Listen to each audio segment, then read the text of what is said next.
Tuhan mau kita masuk ke tahta anugerahnya, menerima pengampunannya, belas kasihannya, pemulihannya. Lalu kita membawa anugerahnya di hidup kita dan membagikan bagi keluarga kita, teman kita, sahabat kita, bahkan musuh kita.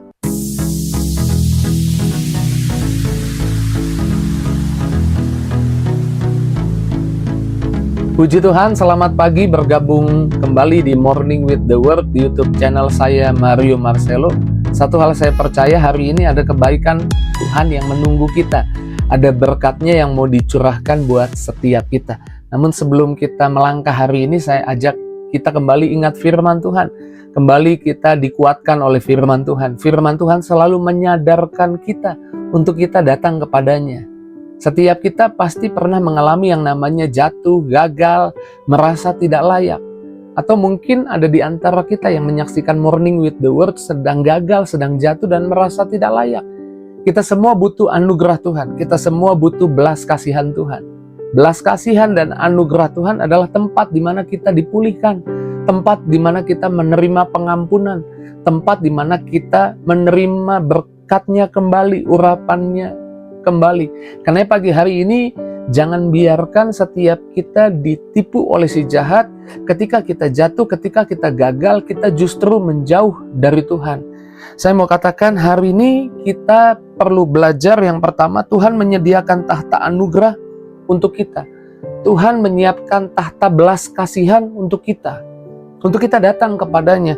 Ibrani 4 ayat 16 katakan, sebab itu marilah kita dengan penuh keberanian menghampiri tahta kasih karunia, supaya kita menerima rahmat dan menemukan kasih karunia untuk mendapat pertolongan kita pada waktunya.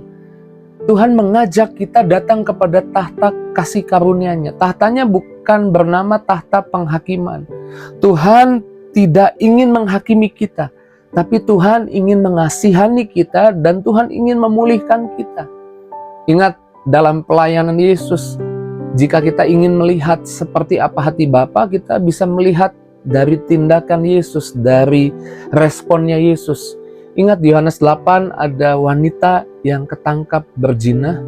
Kemudian ahli Taurat, orang Farisi menangkapnya dan melemparkan wanita itu di hadapan Yesus. Dan menurut hukum Taurat, wanita itu harus dirajam dengan batu. Tapi Yesus mengajarkan tentang kasih. Sehingga ahli Taurat, orang Farisi ingin menjebak Yesus. Ketika wanita yang ketangkap berzina ini dilempar ke kaki Yesus, sesuatu yang dahsyat Yesus katakan, yang belum pernah berbuat dosa silahkan lempar duluan. Mulai dari yang tua, yang dosanya paling banyak, pergi. Sampai yang muda, pergi semua. Tinggal Yesus dan wanita yang ketangkap berzina itu. Yesus punya hak untuk menghukum dia, untuk menghakimi dia. Karena Yesus satu-satunya yang tidak berdosa di situ. Tapi yang Yesus lakukan adalah, aku pun tidak menghukum kamu, tidak menghakimi kamu. Pergilah dan jangan berbuat dosa lagi. Pengampunan Tuhan memberi kita kekuatan, kemampuan untuk kita tidak berbuat dosa lagi. Adalah kehendak Tuhan kita menghampiri tahta anugerahnya. Tuhan menyiapkan tempat yang namanya anugerah, tempat yang namanya belas kasihan. Untuk kita dipulihkan, untuk kita bangun lagi, untuk kita bangkit lagi. Jangan lari dari Tuhan, tapi larilah kepada Tuhan. Jangan menghindar dari Tuhan, tapi mendekatlah kepada Tuhan justru ketika kita jatuh. Anugerah Tuhan lebih kuat daripada penghukuman. Roma 5 ayat 20 bagian B, di mana dosa bertambah banyak, di sana kasih karunia menjadi berlimpah-limpah. Ayat ini tidak dimaksudkan untuk memotivasi saudara boleh buat dosa. Itu pikiran yang salah, itu pikiran yang berasal dari si jahat. Ayat ini dimaksudkan bahwa tidak ada dosa yang terlalu besar sehingga Tuhan tidak bisa mengampunimu. Ayat ini justru adalah ajakan dari Tuhan ketika engkau jatuh, ketika engkau gagal, ketika engkau merasa tidak layak. Jangan pergi dari Tuhan, mendekatlah kepada Tuhan. Karena Tuhan selalu punya alasan untuk menerimamu mendekat kepadanya.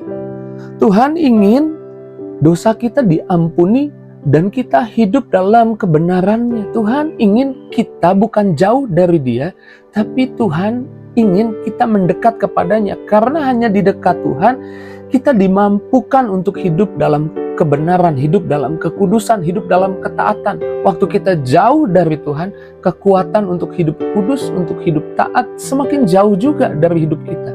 Karenanya ayat ini bukan dimaksudkan memotivasi saudara bisa buat dosa.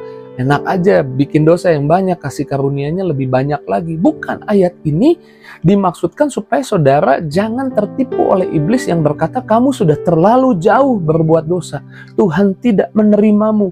Kamu sudah terlalu kotor, Tuhan tidak mungkin menerimamu. Ayat ini dimaksudkan untuk menghancurkan tipu daya si jahat yang coba merampok pikiranmu, bukan mendekat kepada Tuhan, jadi menjauh dari Tuhan. Dan menjauh dari Tuhan bukan jawaban untuk hidupmu, karena Tuhan mau engkau dipulihkan, Tuhan mau engkau diselamatkan, Tuhan mau engkau diampuni. Dan caranya adalah kau mendekat kepada Tuhan. Setan ingin kita percaya bahwa kita sudah terlalu jauh dari Tuhan dan Tuhan tidak bisa menerima kita. Sebagai hamba Tuhan, saya mau katakan bahwa Tuhan tidak menunggu kita sempurna, tapi Tuhan menunggu kita kembali mendekat kepadanya.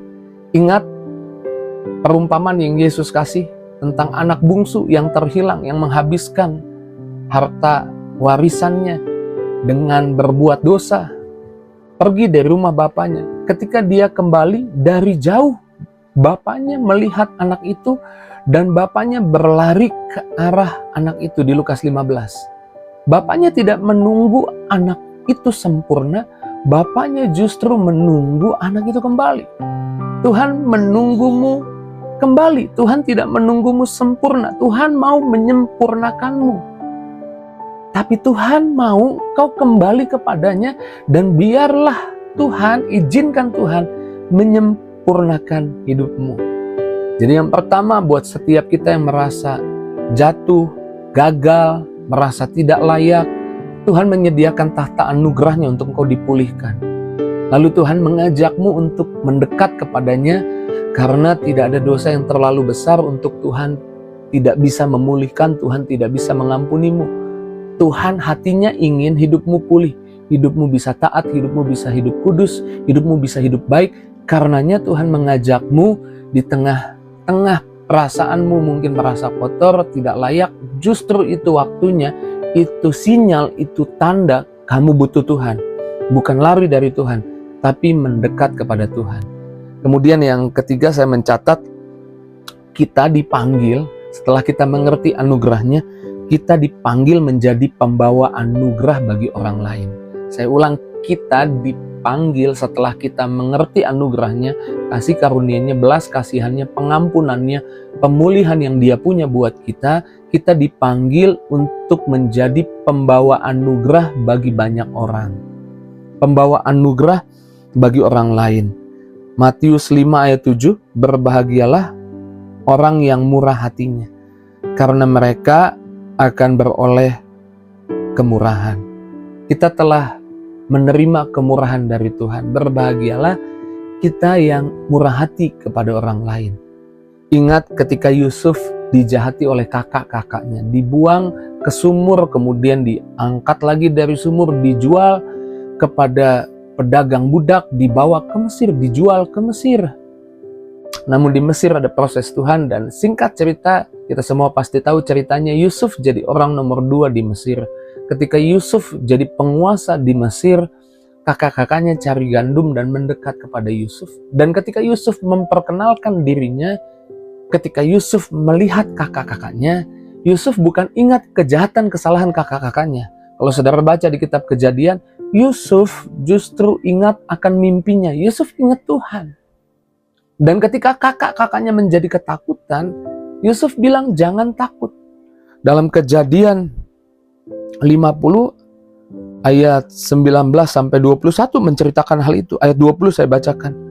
Yusuf berkata kepada kakak-kakaknya, memang kamu telah mereka-rekakan yang jahat terhadap aku, tetapi Allah telah mereka-rekakannya untuk kebaikan.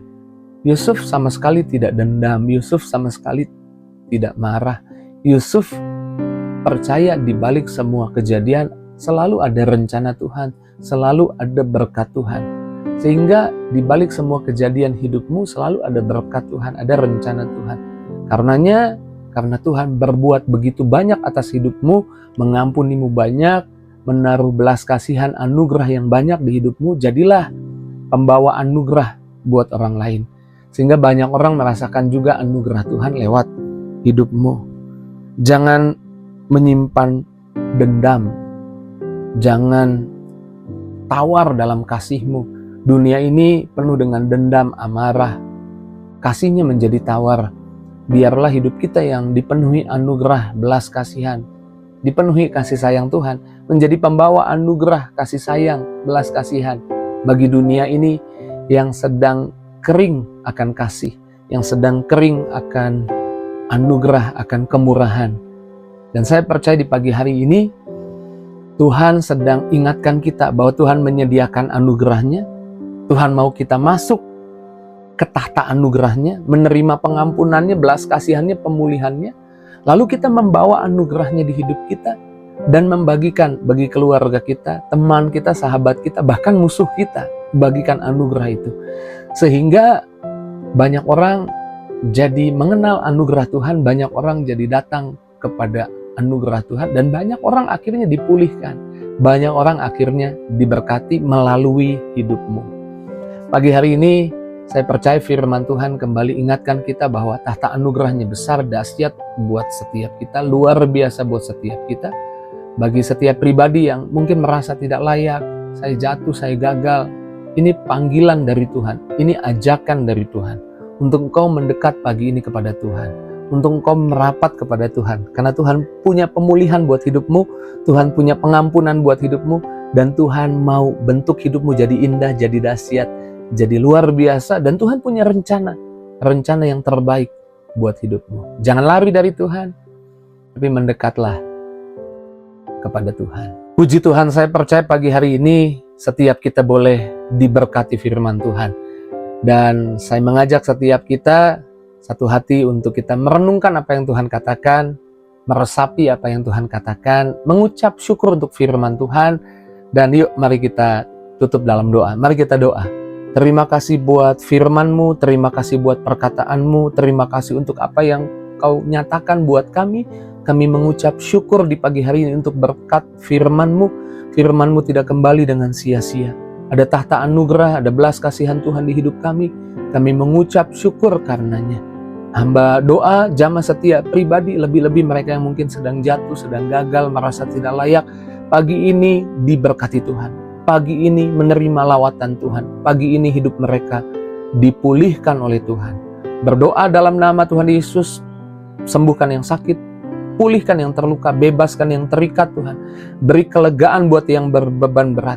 Setiap pribadi yang menyaksikan Morning with the Word di pagi hari ini, tidak ada yang terlewat, semua diberkati Tuhan. Dalam nama Yesus kami bersyukur, kami berdoa, haleluya.